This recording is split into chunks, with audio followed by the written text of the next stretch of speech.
Imagine this. Never in the history of humanity has knowledge been so abundant, so accessible, so instantly at our fingertips. Yet never has wisdom felt so absent, so elusive, so thoroughly silenced. We live in a paradoxical age where the libraries of Alexandria have been multiplied 1 billion times over, compressed into the glowing rectangles in our palms. Yet we spend our time not plumbing the depths of knowledge but endlessly scrolling through trivialities, memes, outrage cycles, and viral absurdities. Humanity has scaled the mountain of information only to plant its flag in the soil of stupidity. It is a peculiar kind of tragedy. Not the ignorance of those who do not know, but the arrogance of those who do not wish to know. For ignorance is at least innocent. One can learn, one can grow, one can seek. But stupidity, the kind we glorify today, is willful. It is the triumphant celebration of shallowness, the cult of mediocrity elevated to a cultural ideal. The danger is not that people cannot think, but that they no longer see the point of thinking at all. Consider how often intelligence is met with suspicion, depth is treated as pretentiousness, and nuance as weakness. The person who reflects too long, who questions too deeply, is cast as a misfit in a world addicted to immediacy. It is not truth we prize, but entertainment. Not wisdom we value, but the dopamine rush of distraction. This is the new currency of our collective life. The more one can simplify, trivialize, or sensationalize, the more society rewards them. The death of wisdom does not come with fire and chains, but with laughter, applause, and likes. Carl Jung once warned, "The greatest danger to our future is ourselves."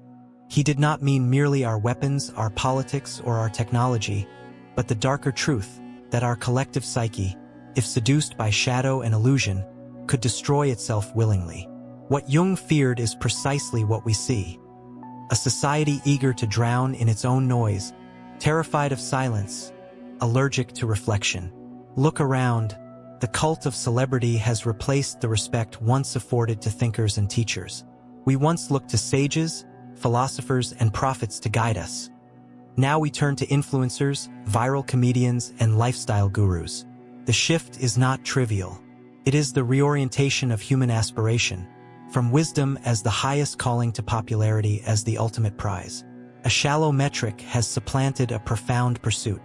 But perhaps the most haunting realization is this: stupidity thrives today not because it is strong, but because wisdom has withdrawn.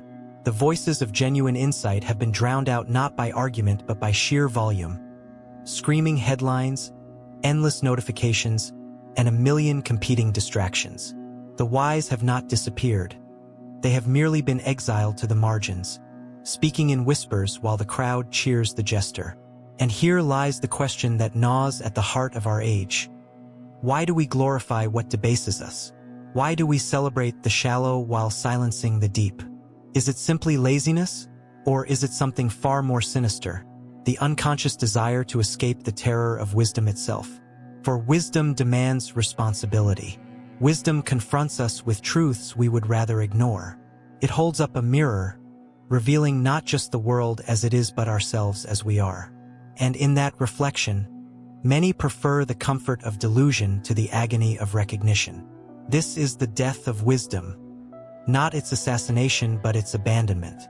Not the torch being extinguished by some great external enemy, but dropped willingly by the very hands meant to carry it. The age of information has birthed the age of distraction, and in this exchange we have bartered away depth for noise, meaning for spectacle, and truth for convenience. But history whispers a warning. Civilizations that lose wisdom do not endure.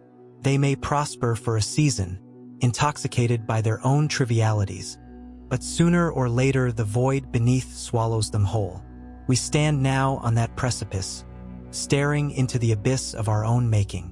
And the haunting question remains: if wisdom has died, what comes next? There was a time when wisdom was not only valued, it was sacred.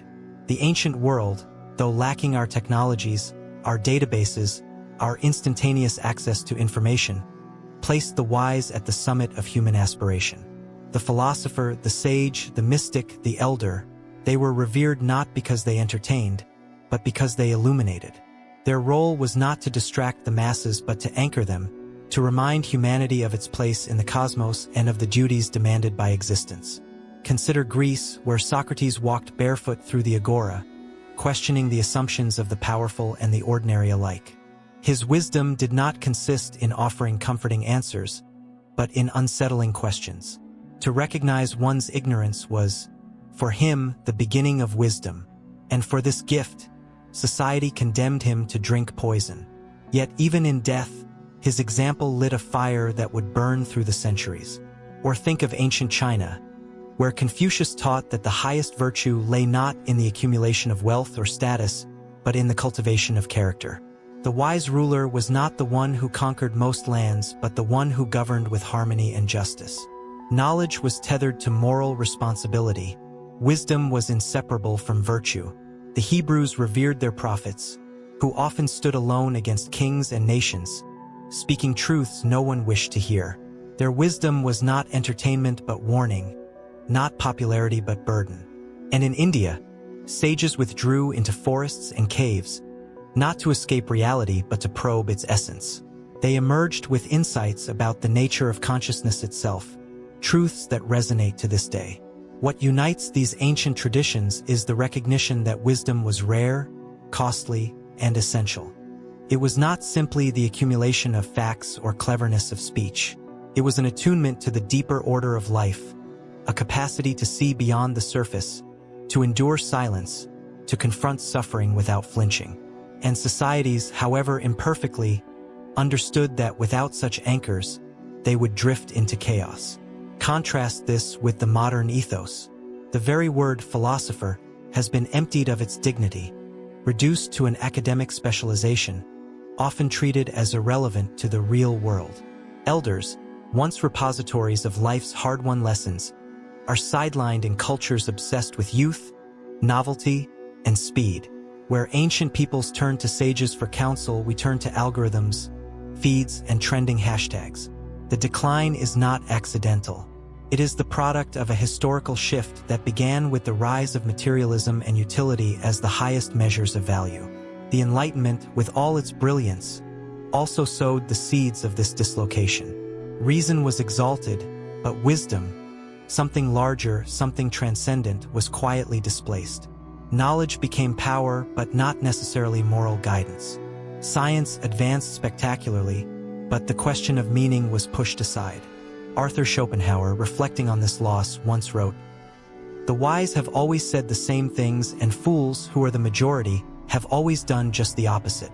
His words echo across the centuries, exposing the tragic cycle. Wisdom speaks softly, but the world, entranced by its own noise, refuses to listen. The result is a society that has confused cleverness with depth, data with understanding, novelty with truth. We no longer seek sages but celebrities, no longer prophets but influencers, no longer silence but perpetual chatter. Wisdom, which once guided civilizations, now lingers as a faint shadow, remembered in quotations but rarely embodied in life. And yet, even in its decline, wisdom haunts us. It whispers through literature, philosophy, and the quiet voices of those who still dare to question. It reminds us that humanity once held a different vision, one in which the pursuit of truth mattered more than spectacle, one in which knowledge was a path to transformation, not distraction. The tragedy is not only that we have forgotten wisdom's role, but that we have replaced it with its opposite. Where wisdom seeks depth, modernity seeks surface. Where wisdom endures silence, modernity amplifies noise. Where wisdom binds us to responsibility, modernity liberates us only into distraction. And this brings us to the next stage of our reflection. How did the modern world, with all its astonishing progress, come to celebrate stupidity itself? If wisdom once held the crown, who or what seized it from her hands? If the ancient world revered wisdom, the modern world has perfected its replacement: distraction. It did not happen overnight.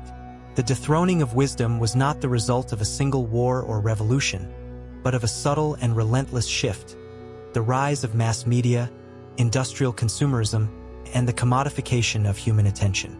The printing press once promised to democratize knowledge, to liberate humanity from ignorance. And indeed it did.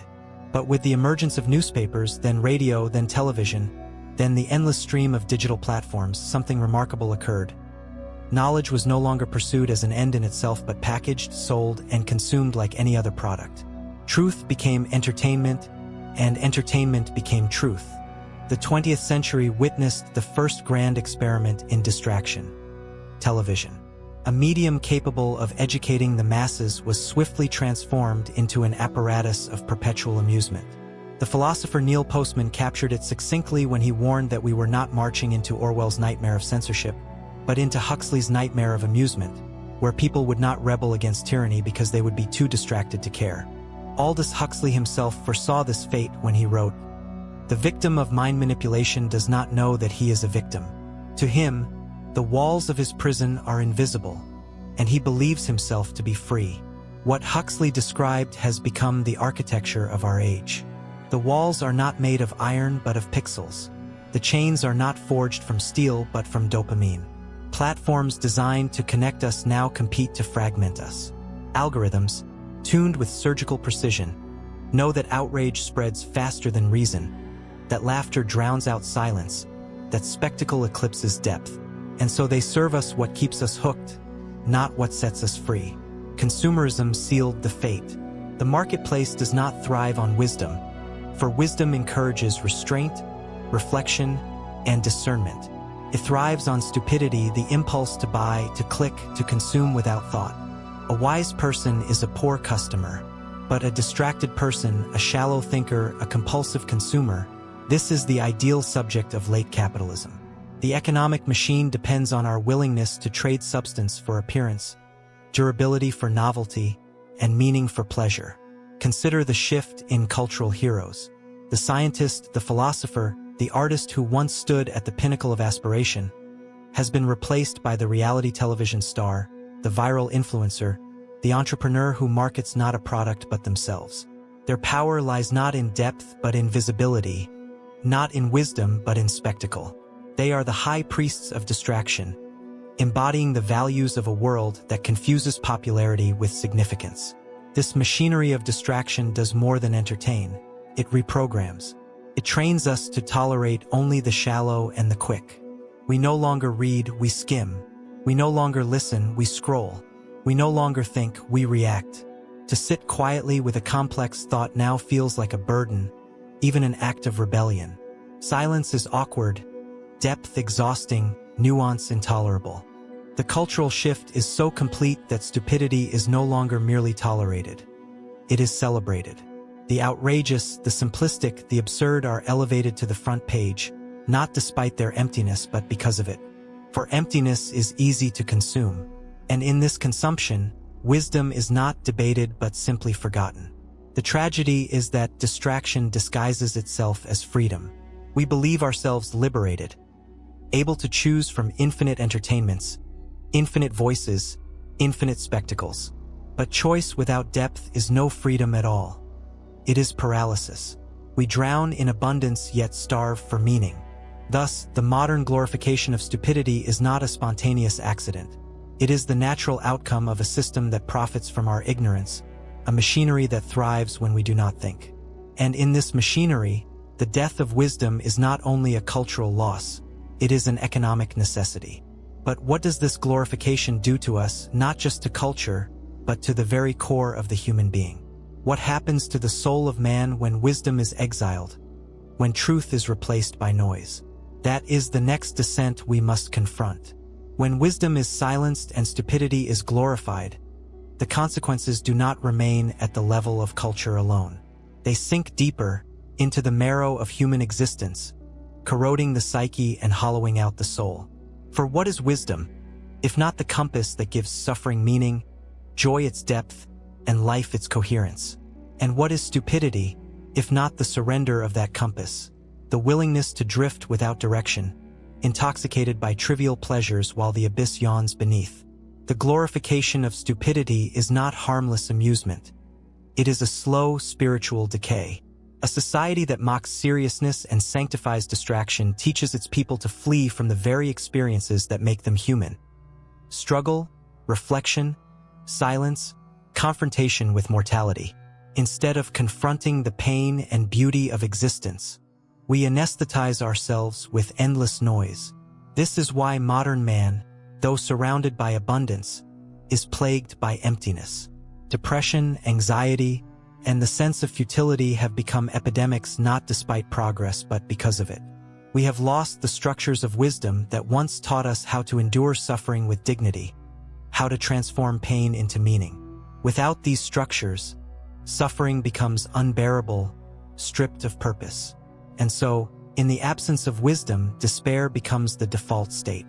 Jean-Paul Sartre diagnosed this condition in his existential writings. Man is condemned to be free, because once thrown into the world, he is responsible for everything he does. Freedom, without guidance, without wisdom, becomes not liberation but torment. It confronts us with an infinite horizon of choices but offers no compass to navigate them. The result is paralysis, nihilism, the gnawing suspicion that nothing matters at all. In the ancient world, wisdom traditions buffered this existential weight. The Stoics taught endurance, the Buddhists taught detachment, the Christians taught hope, the Confucians taught harmony. Each, in its way, gave humanity the tools to bear the unbearable.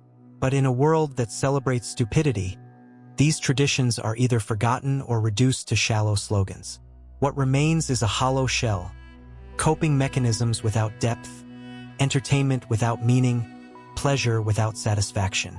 This emptiness manifests not only individually but collectively.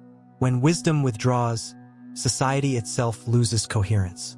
We see this in the rise of polarization, tribalism, and the inability to engage in meaningful dialogue. A culture addicted to noise can no longer sustain the silence required for listening, the patience required for thought, or the humility required for genuine understanding. Instead, we reduce everything to slogans, caricatures, and battles of outrage. Stupidity becomes not only a private indulgence but a public epidemic. The hollowing of the soul also alters our relationship with time. In a wisdom culture, time is cyclical, reflective. Life is a pilgrimage, each stage carrying its lessons. In a stupidity culture, time collapses into the eternal present, the endless feed, the perpetual now. The past is forgotten, the future irrelevant. Life becomes not a journey but a series of disconnected distractions, each erased by the next. This collapse of time is not freedom but amnesia. The human being, deprived of wisdom, becomes estranged from themselves. They no longer know who they are or why they exist. They mistake stimulation for happiness, visibility for worth, distraction for freedom. And in this confusion, they become manipulable, easy prey for the forces that profit from their hollowness. Viktor Frankl, who endured the darkest conditions of the 20th century, understood this danger. He wrote, "When a person can't find a deep sense of meaning, they distract themselves with pleasure. That single-sentence diagnoses our age. The pleasures multiply, but the meaning withers. The soul starves even as the senses feast." This is the true cost of glorified stupidity.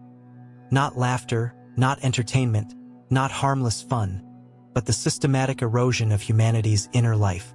A species that once sought truth among the stars now numbs itself with glowing screens. A soul that once ached for transcendence now drowns in triviality. But the question arises, if wisdom is abandoned and the soul is hollowed, what fills the void? Nature abhors emptiness, and so too does the psyche. Something must take the place of wisdom. And in our age, what has rushed into the vacuum is ideology, spectacle, and manipulation. Forces that exploit the hollow self for power. This is where we must go next. The hollowing of the soul does not end in private despair. It creates fertile ground for domination. A distracted, spiritually disoriented population is not only easier to entertain, it is easier to control. The glorification of stupidity, then, is not merely a cultural accident but a political weapon, a means by which power maintains itself without resistance. History offers countless warnings. The Roman Empire mastered the formula of bread and circuses. Keep the people fed and amused, and they will not question the corruption of their rulers. Entertainment was not peripheral. It was central to political stability. Gladiators, Spectacles and pageantry were not just diversions but deliberate tools to distract from the decay of civic life. The empire fell, but the formula endured. In the modern era, the tools have evolved, but the principle remains. Mass media, advertising, and digital platforms have become the new circuses. Outrage cycles dominate headlines. Political debate is reduced to sound bites. Truth is manipulated into spectacle. Citizens are not asked to think, they are asked to react. Democracy itself becomes a theater, staged for applause rather than governed by reason. Nietzsche foresaw this with chilling clarity. He wrote, "In individuals, insanity is rare, but in groups, parties, nations, and epochs, it is the rule. Stupidity, when glorified collectively, becomes a form of mass insanity, one that can be harnessed by ideologues and demagogues. The hollowed self, stripped of wisdom, yearns for direction, for identity, for belonging. And into this vacuum, power pours its myths, its slogans, its promises. Consider how propaganda works. It does not appeal to reason but to impulse. It thrives not on critical thought but on emotional reaction. In an age where distraction reigns, people are trained not to pause, not to analyze, not to reflect, but to consume. And so propaganda becomes indistinguishable from entertainment. The line between news and spectacle dissolves. The citizen becomes a spectator and the spectator passive. Consumerism, too, is political. A society trained to equate happiness with consumption is a society that will not rebel. Dissatisfaction is redirected into shopping carts, not into transformation. The illusion of choice, the endless brands, styles, and products, masks the deeper reality that the essential choices of meaning, truth, and direction are no longer being made. Stupidity, in this sense, is not only distraction but pacification. Power also thrives on division. A wise people can engage in dialogue. A stupid people can only scream at each other. And so stupidity becomes weaponized, polarizing communities into warring tribes, each convinced of its righteousness, each too distracted by outrage to notice the puppet strings above. The deeper the hollowness, the easier it is to inflame. Perhaps the most insidious effect is that stupidity disguises itself as freedom. People believe they are thinking for themselves while parroting slogans implanted by others. They mistake reaction for action, expression for truth, emotion for insight. In reality, they are being played, turned from autonomous individuals into predictable consumers, malleable voters, obedient workers. Arthur Schopenhauer warned of this danger when he wrote, "The greatest trick the devil ever pulled was convincing the world he didn't exist. The devil of our time is not a horned figure, but the machinery of distraction and stupidity, so seamlessly integrated into our lives that we no longer recognize its control. We laugh while being manipulated, we applaud while being deceived, we scroll endlessly while our freedom evaporates. And so the glorification of stupidity is not merely cultural rot. It is structural domination. It ensures that wisdom, dangerous, subversive, liberating wisdom, never regains its voice. For wisdom awakens responsibility, and responsibility resists control. To silence wisdom, then, is to secure power. But history also whispers another truth. Civilizations built on spectacle, lies, and distraction cannot endure forever. Rome fell, tyrannies collapse, falsehood exhausts itself. The hollow cannot sustain. The pressing question is whether our age, drunk on stupidity and enslaved by distraction, will collapse into the ashes of its own emptiness, or whether a rebirth of wisdom is still possible. That is where we must conclude, in the search for renewal. If stupidity has been enthroned, if distraction has become our daily bread, if power feeds upon our hollowness, then the question is inescapable. Is wisdom truly dead, or can it be reborn? Can we, in the modern world, rescue the very thing we have abandoned? The first truth is this: wisdom will never be restored collectively before it is restored individually. Civilizations do not awaken in unison. Individuals awaken, and their awakening spreads. The hunger for truth, for depth, for meaning begins not in institutions, but in the quiet rebellion of a single soul who dares to resist the machinery of distraction. What does such resistance look like? It looks like silence in a world of noise, reflection in a world of reaction, discipline in a world of indulgence. It means turning away from the glowing screens long enough to confront the emptiness within and refusing to escape it with the next dopamine hit. It means reading deeply, not scrolling endlessly, listening attentively, not consuming passively, seeking meaning, not distraction. This resistance is not glamorous.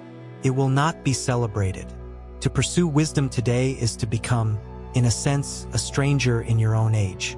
People will mock you for being too serious, accuse you of overthinking, or dismiss your depth as impractical. But this marginalization has always been the price of wisdom. The prophets were exiled, the philosophers condemned, the sages ignored. To seek truth has never been easy. It has always demanded sacrifice. And yet, it is precisely in the margins that renewal begins. From the deserts of ancient mystics to the lonely studies of philosophers, wisdom has always been born in silence before it reshaped the world. What is required now is the courage to cultivate that silence once again. Carl Jung wrote, "Your vision will become clear only when you can look into your own heart. Who looks outside, dreams. Who looks inside, awakes." This is the essence of wisdom's rebirth. The world urges us to look outward, to consume, to react, to chase spectacle. But wisdom bids us look inward, to confront the shadows of our psyche, to reconcile with our mortality, to discern the meaning of our existence. In that inner awakening lies the seed of cultural renewal. But this is not merely an individual pursuit. It has collective consequences. For the hollow cannot build enduring societies. Only the wise can lay foundations strong enough to resist collapse. The rebirth of wisdom, if it happens, will not only restore dignity to individuals but coherence to civilizations. It will remind us that truth matters more than spectacle, that virtue matters more than popularity, that meaning matters more than pleasure. The path forward is not a utopian blueprint but a personal decision repeated across millions of lives. To refuse stupidity as a way of life, to resist distraction as a form of slavery, to cultivate wisdom as a discipline. This may sound small, but history testifies to its power. The Renaissance was born from scholars copying texts in dimly lit rooms. Revolutions began in the whispered conversations of thinkers. Entire eras have been reshaped by a handful of souls who refused to conform. And so the responsibility falls to us. Will we remain spectators in the theater of stupidity, applauding while civilization decays? Or will we withdraw our applause, step out of the circus, and reclaim the pursuit of truth? The answer is not written. It must be chosen. Perhaps the modern world will continue its spiral, collapsing under the weight of its emptiness. Or perhaps, from the hollowed soul, a cry for meaning will arise once again. And perhaps that cry will not be drowned out this time, but will gather into a chorus strong enough to shatter the machinery of distraction. Wisdom is not dead. It waits, patiently, silently, for those willing to pay its price. The question that remains is whether we, in this distracted age, still have the courage to answer its call.